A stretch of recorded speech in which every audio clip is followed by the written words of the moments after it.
Hello again. The British opposition leader's plans for the UK's nuclear deterrent has seen him take a pounding in the press.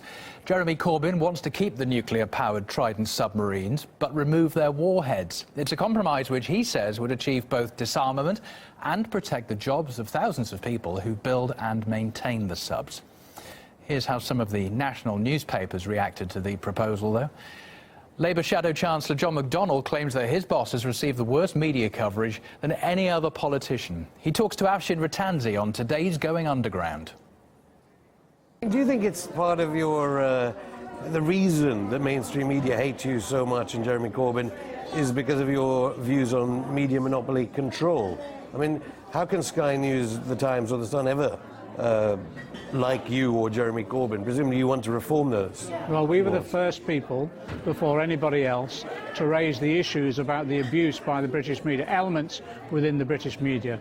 And before anyone else raised that, and we were doing it on behalf of, for example, the National Union of Journalists, who had many of their members bullied if they weren't, for example, involving themselves in what they thought were unprofessional practices, intrusions in personal privacy of people that they were reporting upon. So we raised those issues, and it does all come down to the lack of democratic control of our media, but the concentration of powers and ownership. So we've been calling for reform of the ownership of our media for quite a while.